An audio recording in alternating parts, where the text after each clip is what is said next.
What happens in Vegas doesn't have to stay in Vegas if you put it in a bottle.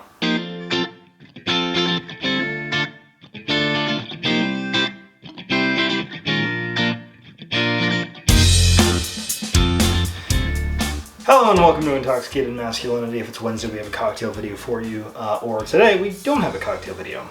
Since it's right around the holidays, we're kind of a little more loose with our style. I don't have as much time to do cocktail videos, but I did want to get together and do a little chit chat, and this may be a terrible idea. We'll see. I do know that if I plan on rambling with a drink in my hand, the best place to go is, of course, Las Vegas. We recently took a trip out west. We went to Las Vegas, Los Angeles, down to Arizona. We visited a distillery in, well, technically two distilleries. We won't talk about the third one as much, but we visited a distillery in Las Vegas, and I also bought a bottle of Wagon, which is a whiskey that is produced in Las Vegas. And I thought with these two whiskeys, it was a good reason to bring out our fancy-looking bourbon tasting glasses, because who doesn't like fancy-looking bourbon tasting glasses? So the first thing we're going to pour is our Wagon. So Wagon comes from Las Vegas H&C Distilling. This comes from Las Vegas Distillery. The names are very, very close together. And we're just going to kind of talk about them a little bit. So Las Vegas Distillery was started by a Hungarian immigrant couple. The husband unfortunately passed away a few years ago, but his wife is still running the distillery. We met her and talked at some length when we visited the distillery. She was very, very nice and very knowledgeable. Las Vegas H&C Distillery we were not able to visit. It was closed at the time. I believe they're doing some remodeling. But these distilleries, and I want to sort of preface all this by saying this is not a video where I am shitting on one distillery and defending another distillery, but I think as bourbon consumers, it's a good idea for us to sort of understand what the distilleries are about, kind of what's going on behind the scenes and things like that. So Las Vegas H&C Distillery produces, like I said, our Wagon. Wagon's a product that's been talked about a lot in bourbon circles over the last, I don't know, maybe year or so. I had not had it. I actually bought this at a PX for a very good price. And this is just a Wagon small batch straight bourbon whiskey. There is not an age statement. So I do not know how old it is. If I was to hazard a guess, I would say that both of these whiskeys are probably somewhere between 5 and 7 years old. I don't know exactly. She told us how old this one was, and I don't remember. It's not age stated on the label, so I can't tell you that for sure. Let's start off with our Las Vegas Distillery. So this is just a high rye bourbon.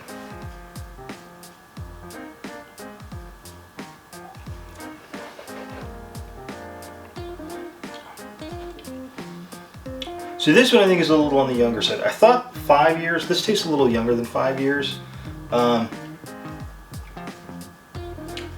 It has a lot of apple notes. It's a little on the young side, but it's definitely pleasing. You are getting some of those grain notes, which is where sort of the youth is coming in. And now let's try our Wagon.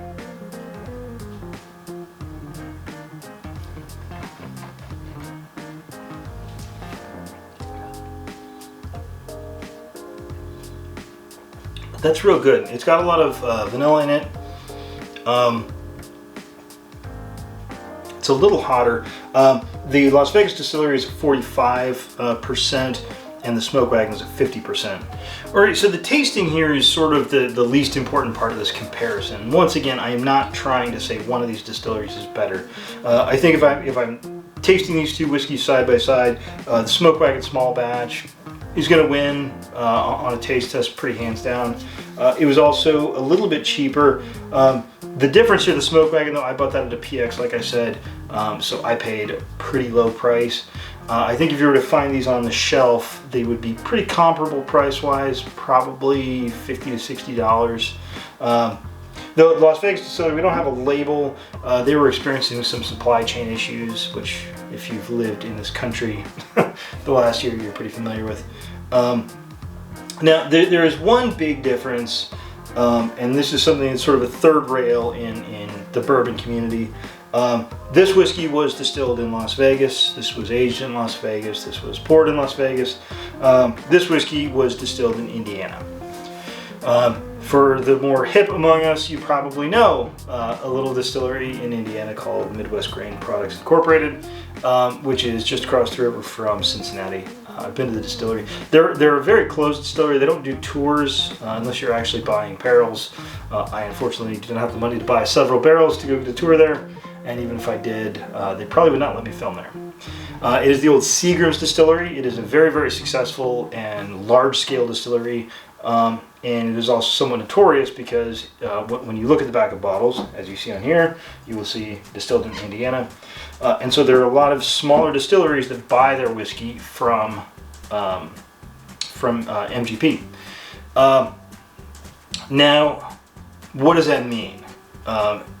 Is that a good thing? Is that a bad thing? For a lot of smaller distillers, for example, there's a distillery that's up in Illinois called Blom Brothers. So they very, very proudly were buying a bunch of their whiskey from MGP, very clearly labeled as Indiana whiskey, while they were aging their own stock. So, in fact, they went so far as to call their bourbon Knotter Bourbon, K-N-O-T-T-E-R, Knotter Bourbon, and put on the label very proudly, the best whiskey we never distilled. Very much embracing the idea that it was not their whiskey, but they were just putting that out while they were aging their product. And they actually have some great barrels. If you find any of the Blom Brothers single barrels from MGP, they are some fantastic barrels. They have an 11-year that I tried at a whiskey festival a few years ago, which is one of the better bottles of whiskey that I've ever tasted. It's sitting right down here. One of these days we'll open it up. And then you have the other end of the spectrum where you have the Templeton.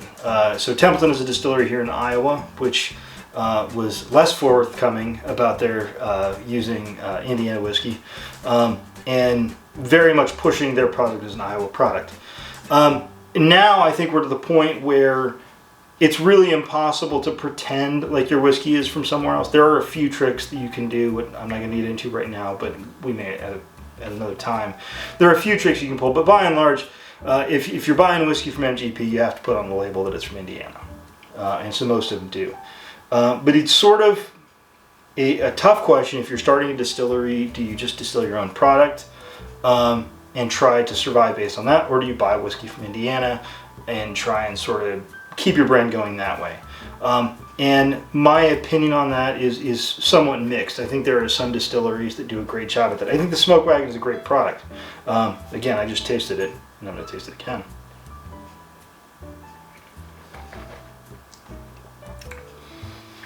And I think for the money, that's a great whiskey. It really is. There is, I think, for bourbon purists, a little bit of a problem that people have with, you want to go to a distillery and sort of, like the idea of terroir is sort of a French term. The idea that a whiskey that is sourced, or that is grown, distilled, aged everywhere in one place will have a certain flavor profile, and you sort of get that in Kentucky.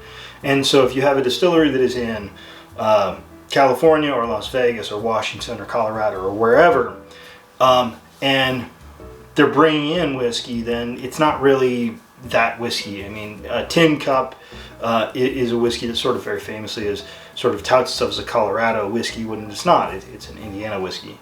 I even had a bartender in a fairly prominent bourbon bar tell me that it was Colorado whiskey, and I corrected him and said, no, it's not Colorado whiskey, it is Indiana whiskey, and he gave me some pushback, and he was wrong.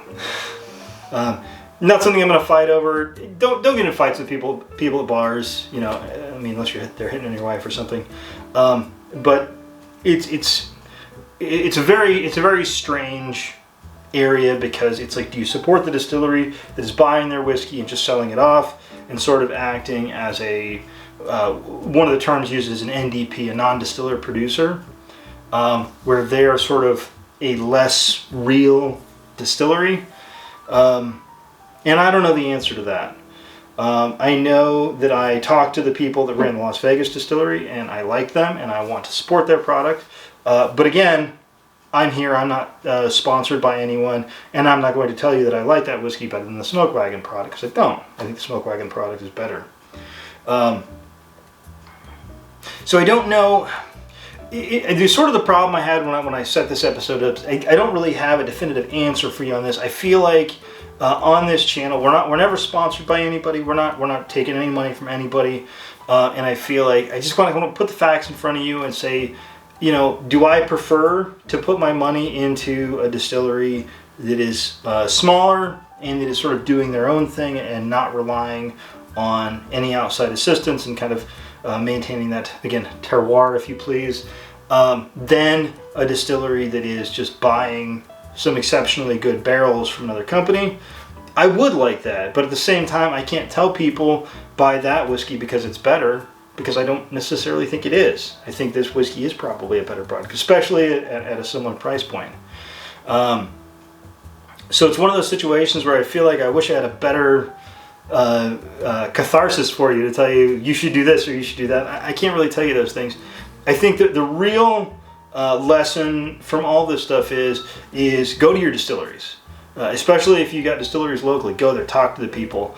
The one thing that you will find out very quickly, and I found this out, I visited about 100 distilleries, since I've gotten into this hobby.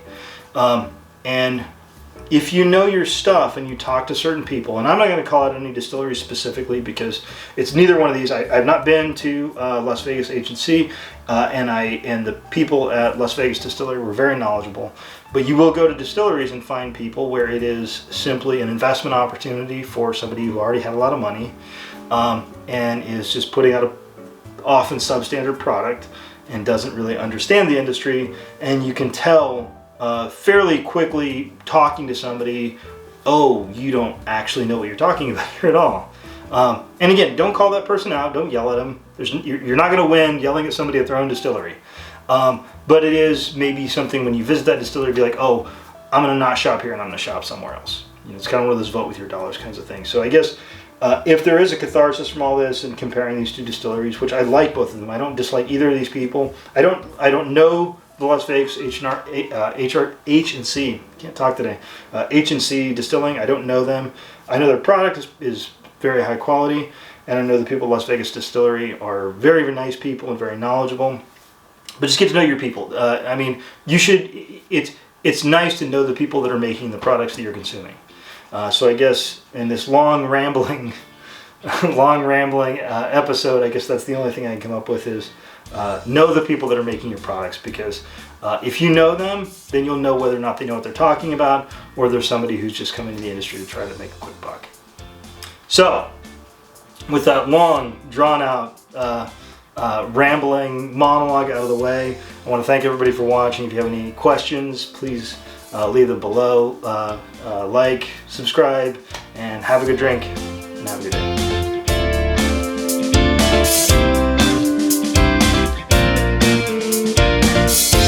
Waiting for Vanessa to sit down because the chair is loud. Chair is loud.